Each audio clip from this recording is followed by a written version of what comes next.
Okay, we spent the last 2 weeks at my dad's house becoming New Mexicans, as you can see from the New Mexico plate on the van. And we are now camped. We just left Albuquerque a few hours ago, and this is our first campsite. It's overlooking a lake in western New Mexico. We're due west from Albuquerque. And what's the name of this lake? Blue Lake? Doesn't it have like two words, like Clear Blue Lake or Deep Blue Lake or Happy Blue Lake or something? One of those. It's a Blue Lake. Something. So we're pretty much, it's early in the season. It's April 13th, so there's a couple dozen people here. I don't know. Maybe a dozen vehicles total. Beautiful place. Not a bad campsite. Yeah, close the door now. That's a pretty amazing sunset. This is an example of making do. I kept losing these down in the thing, so I put these dudes on. Now we're good to go. Very creative. What's happening, Ruthie? Getting ready to take a canyon walk. That'll be fun. Okay, here's an example of the landscape of central New Mexico. We just started hiking this little trail here. It's very well marked. This is just over the rise from Blue Water Lake. This is actually we just had our first night on the road this year, 2015.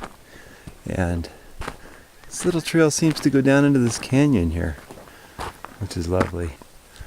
But this is New Mexico. Pinyon pine, I think these are. Just little brush pine scrub. It's beautiful, its own way. Okay, now we're down in the little ravine,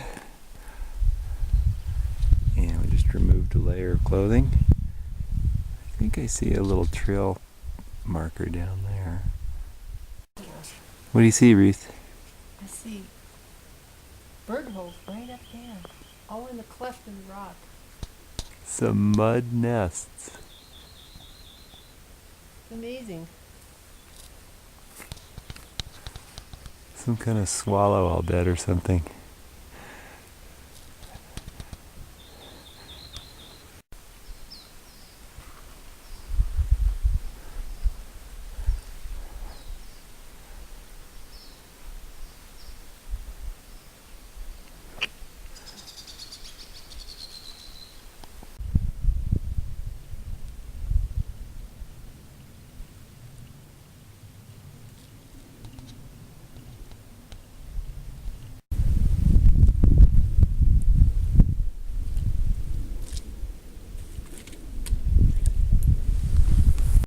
Crossed the border of the state park, and my guess is we are now in federal land of many uses. Looks like we got some ranchers doing some grazing here. They're hungry cows.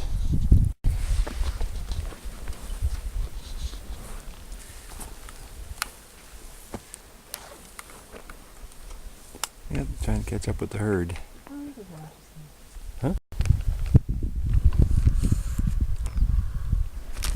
So would you say this is the perfect time to be in northern New Mexico?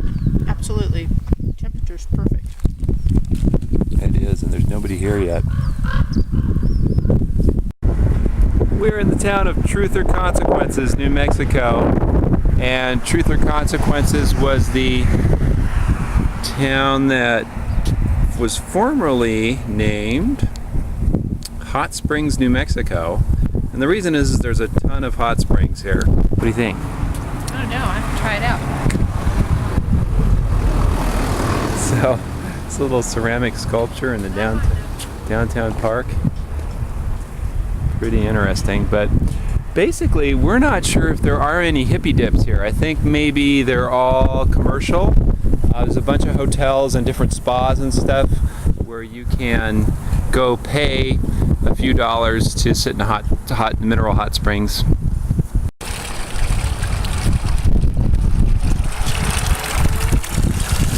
And hot mineral water.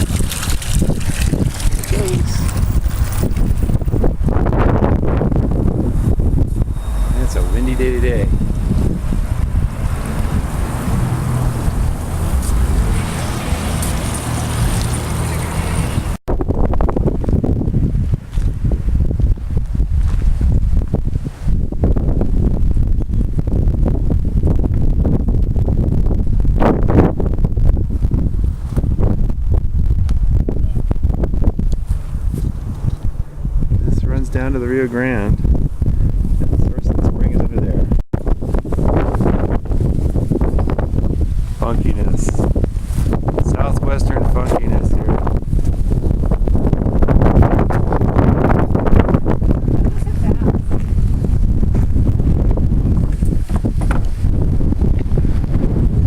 This guy's got camo.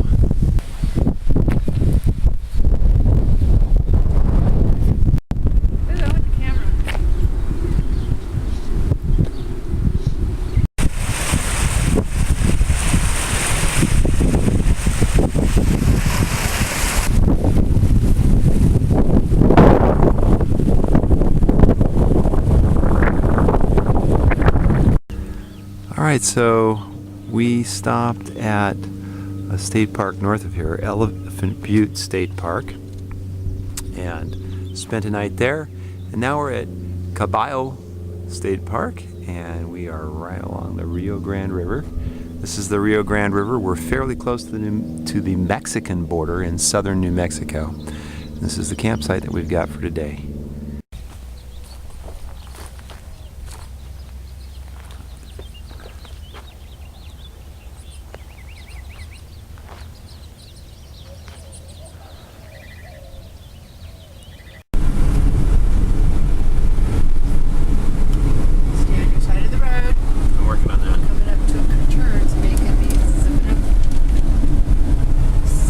Byway through southern New Mexico. Okay, this is, what is this, Ruth? Lizard Mountain. Lizard Mountain up there? Yep, there it is. You see the outcropping, and then to the right of the big rock, there's a lizard crawling up the mountain from the other side.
Yeah, it doesn't look like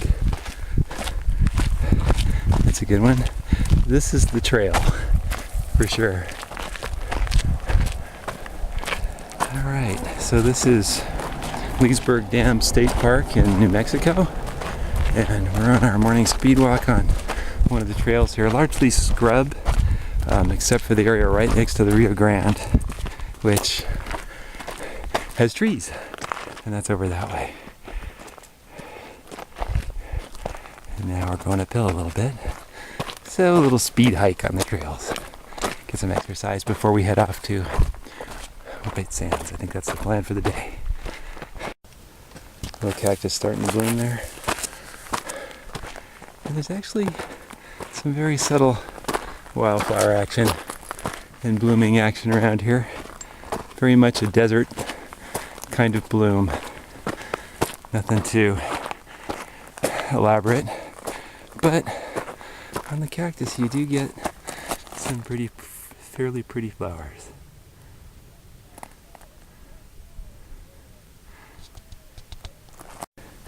Back up on the ridge, and there's Bobby.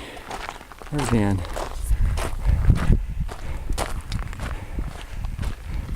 Now the Ruth get ahead. Better catch up.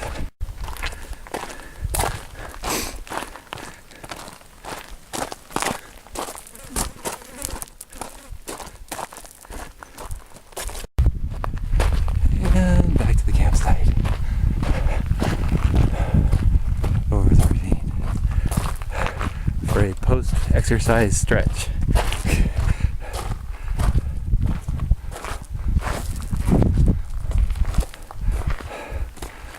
Happy little home. What's your name? Michaela, Michaela. What are you doing today? I'm playing You're playing. Who are you playing with? George George and this. and Daniel. Daniel. Oh, that looks like fun. And when I came up, you were doing some art. What kind of art were you doing? Well, we have these things Uh-huh. Markers. and this. And that, what's that? It's for you to color in. It's to color in. Can I Well, see now- some of your colors?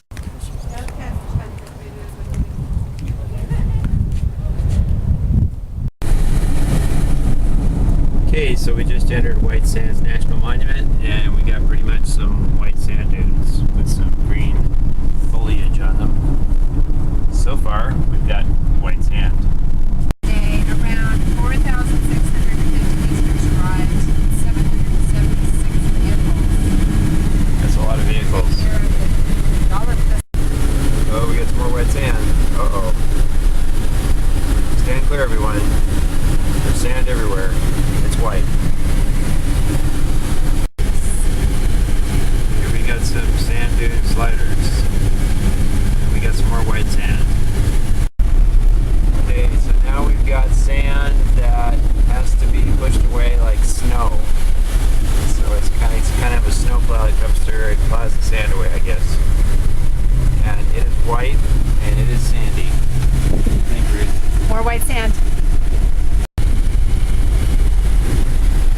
Okay, we're looking at some white sand dunes. Oh, it looks like there's some kind of settlement up ahead. There's the sand mover gang.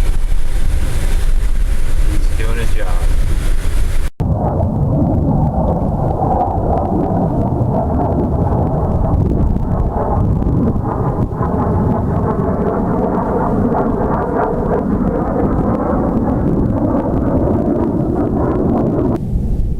That's some white sand. White sand everywhere.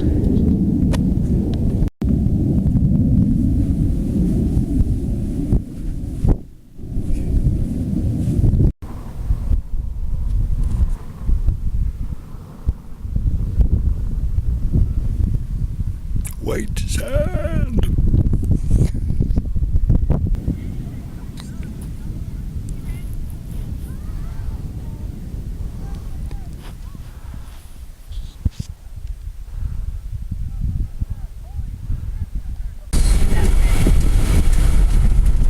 So, what do you think, Pantha? Oh, it's really sandy. How about you, Newt? Oh, it's very white.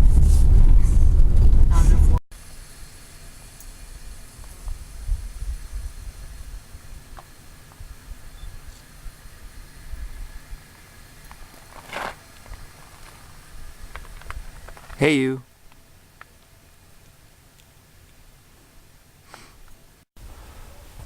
All right, so This is Dog Canyon up here, and this is the location of Oliver Lee State Park. Oliver Lee was a rancher who diverted the flow from this stream and created some irrigation and had a ranch here in cooperation with a Frenchman who ran an orchard.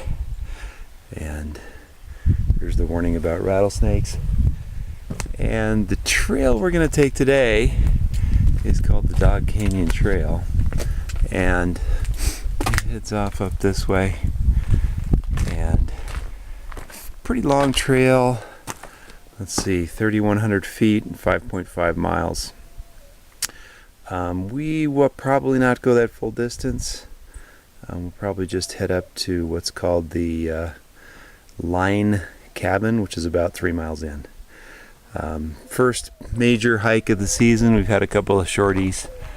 We don't want to kill ourselves too early, but it looks like a beautiful day and beautiful hike. It's about 8 a.m.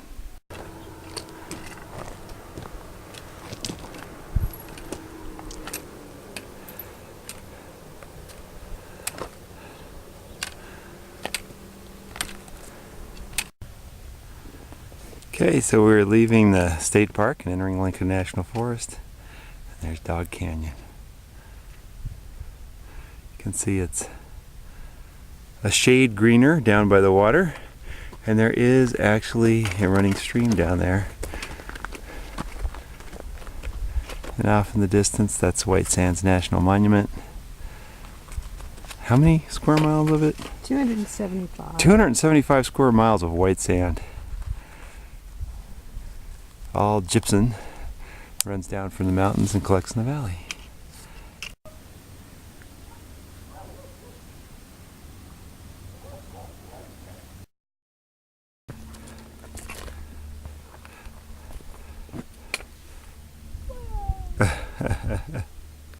Okay, so we saw this little barrel cactus underneath this other bush. Looks like it decided to sprout a flower, and this is the desert in bloom. This is as extravagant as it gets. It's all real subtle.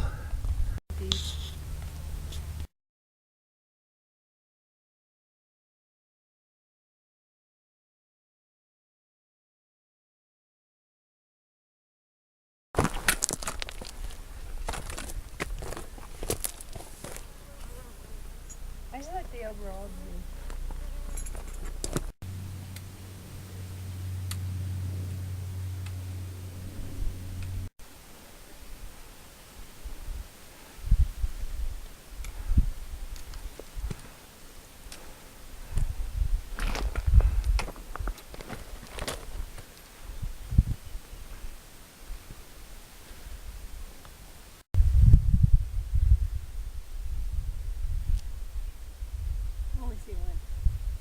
There's two ahead of him.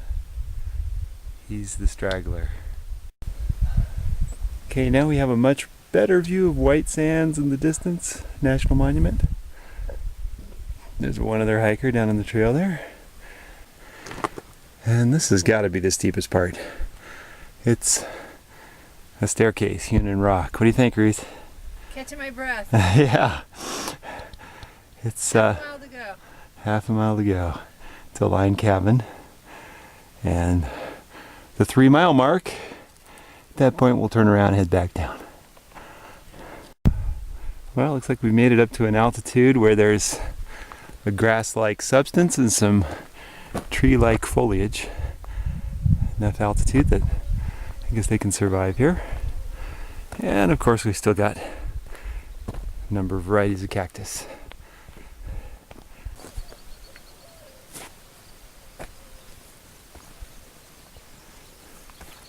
A cactus hedge with some new buds.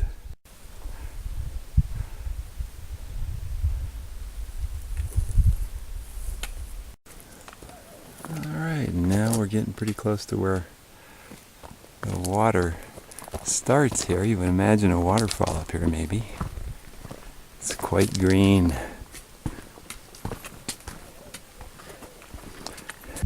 Oh, I hear stream.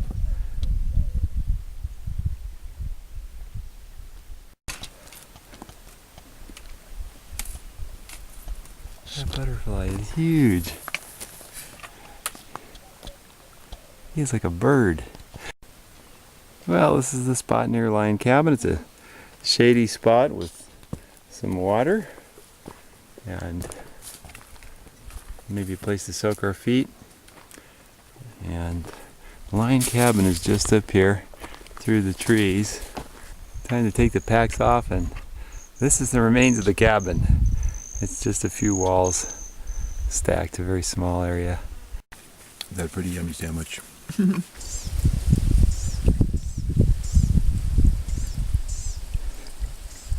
Wonder if there are any sharks. Gotta watch out for the sharks.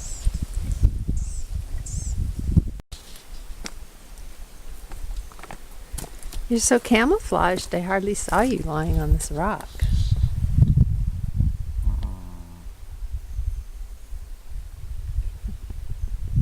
Okay, quick chart briefing. This is New Mexico State Parks map. This is the state of New Mexico. For you Easterners, the distances are vast out here. The distance from east to west across the state of New Mexico is about 350 miles.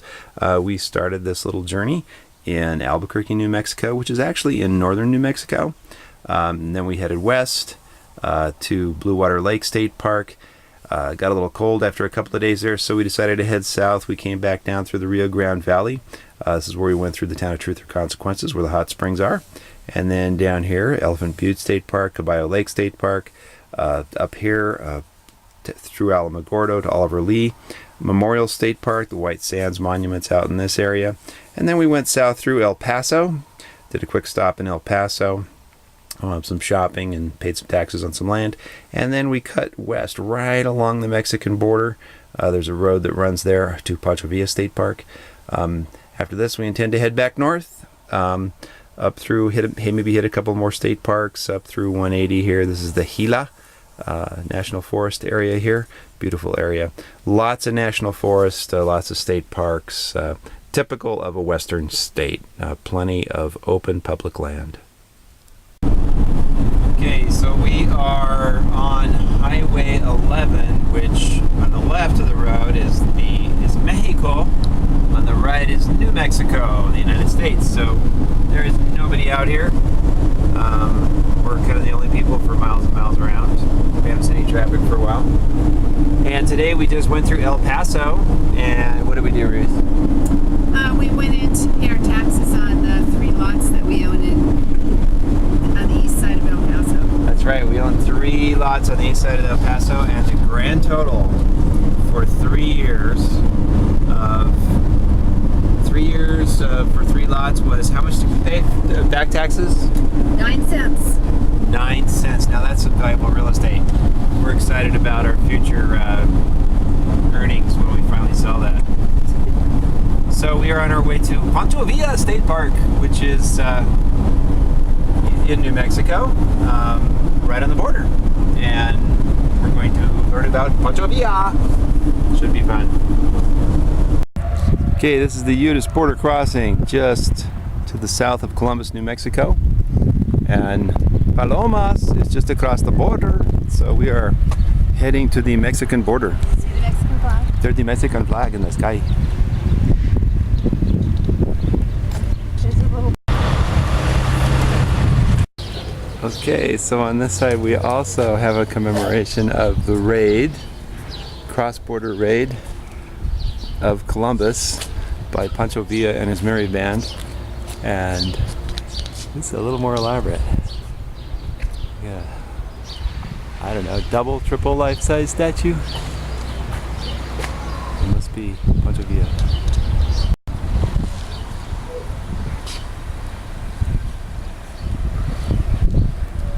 So you can get your dental work done. Hello. And there's the pink store.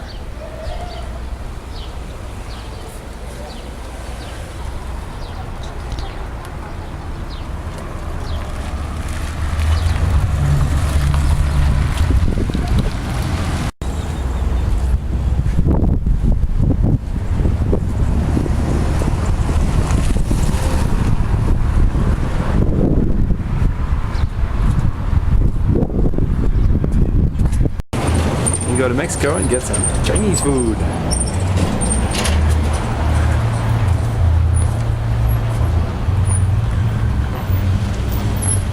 What did you find? What did you find, Ruthie? These wooden doors. Wooden Pretty doors. amazing. They look like they're all hand carved. Yeah, they do. Very cool. But we just went into the Pharmacia Express, the drugstore, and I found that Voltaren gel is $13. The States you'll pay $40. Bahamas it's $20. But here it's over the counter and there it's not. So there you go. Is it alright if I take that big chair over there? That's why we take it.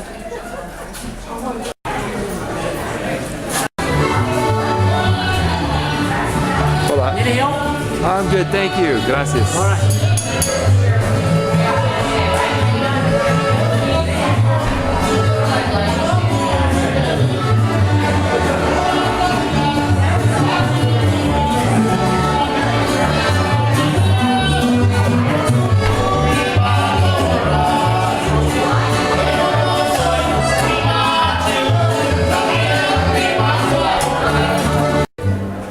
Hola.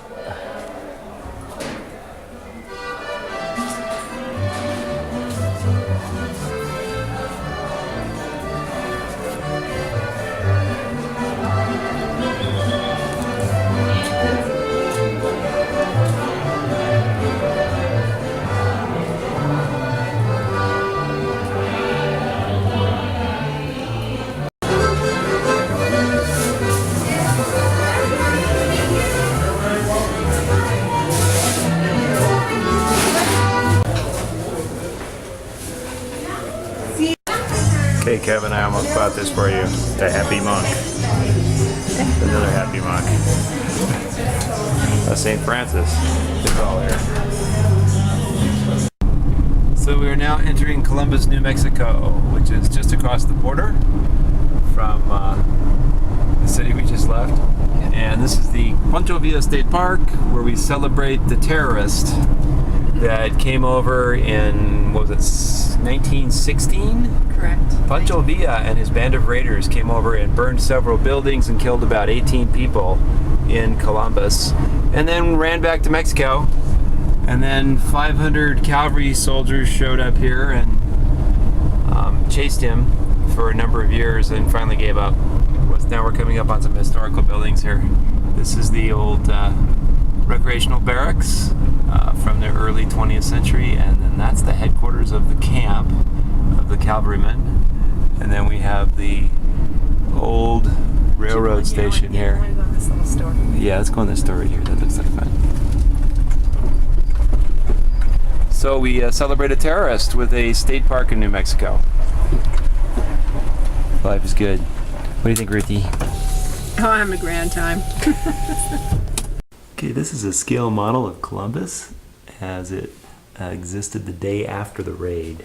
And what happened is this is the town. And what's interesting about this town is it's not a ghost town today. It's still occupied, and there's restaurants and houses, and many of these buildings are still standing. The Villistas, after Pancho Villa, came in this way and around here, and there was a small military camp here of the 1st Cavalry. And it was 450 or 485 Villistas against about 120 U.S. cavalrymen. The cavalrymen woke up to the raid, assembled, ended up moving into town, and made their final stand over here next across from this hotel, protecting the bank in the northern part of town.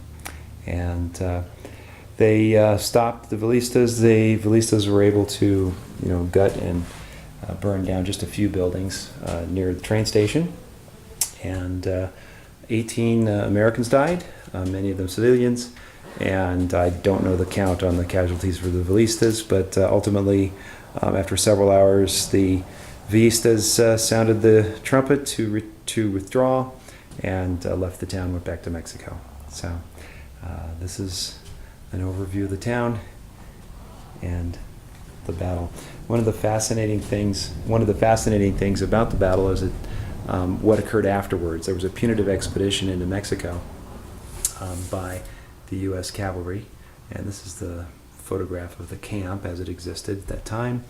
And what was interesting about it is it's the first use of mechanized vehicles. These are transport trucks. This is a photo of transport trucks waiting to cross the border to chase after Pancho Villa. And it's also the first use by the U.S. of military aircraft. And these are photos of some of the planes that were used and some of the pilots that participated in the scouting for Pancho Villa as the cavalry moved south, chasing him back into Mexico. Here's the route of General Pershing into Mexico. You can see there's the Mexico-New Mexican border up there, and this brown line down the center shows their route through the Sierra Madre, chasing after Pancho Villa. They never did catch him, but they did destroy the ability of Pancho Villa's force to make additional raids on the United States. Okay, sitting on the steps of the train station, looking out to the town. And the rail line ran through here, right off this platform. And that's the main direction of the town there. Okay, we're just outside the museum at the state park, and this is a replica of an armored vehicle. As I stated before, the punitive raid into Mexico to chase down Pancho Villa was one of the earliest uses of air power and mechanized forces by the U.S. Army. And this is an armored vehicle, probably one of the earliest. And it's that may have been one of the earliest uses of an armored vehicle by the U.S. forces. And this would be the evolution of cavalry from horseback to tanks.